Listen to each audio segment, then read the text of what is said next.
Welcome back to my channel Manu রান্না রেসিপিতে স্বাগত জানাই। আজকের রেসিপি পেপার চিকেন, মানে গোলমরিচ গুঁড়ো দিয়ে চিকেনটা বানানো হবে খুবই লাইটভাবে।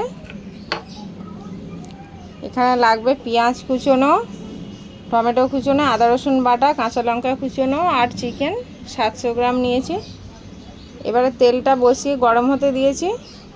এবার দিয়ে দেবো শুকনো লঙ্কা, একটা তেজপাতা। এবার পেঁয়াজগুলো দিয়ে দেবো।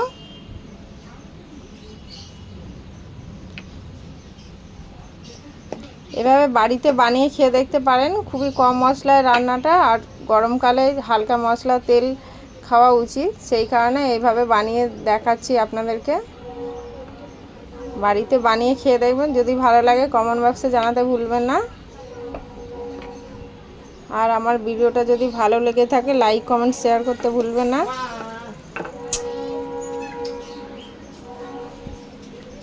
চিকেনের টুকরোগুলো দিয়ে দিলাম। এবারে এটাকে নাড়াচাড়া করে নেব। এবার আদা রসুনের পেস্ট আর টমেটো কুচি দিয়ে দিলাম। এবার একটু দিয়ে দেবো নুন, 1 চামচ মতো। নুনটা যে যার স্বাদ মতো দিয়ে নেবেন। রান্নাটা খুবই তাড়াতাড়ি হয়, খুবই অল্প সময়ের মধ্যে হয়ে যায়, তাই আর খেতেও খুব সুস্বাদু হয়।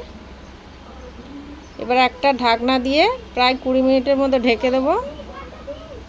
20 মিনিট হয়ে গেছে। চিকেনটা একবার চেক করে নেব। দেখুন চিকেন দিয়ে কতটা জল রিলিজ হয়েছে।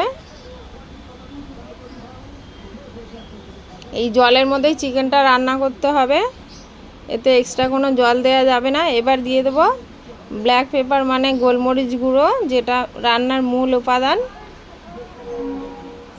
এভাবে করে দিয়ে দেবো। এতে কোনো হলুদ বা গুঁড়ো মশলা ইউজ হয় না। আবারও একটা ঢাকনা দিয়ে 5 মিনিট রান্না করে নেব। চিকেনটা হয়ে গেছে, এবারে নামিয়ে নেব।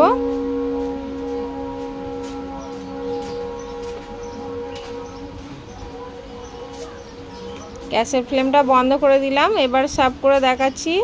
ভিডিওটা এখানে শেষ করলাম।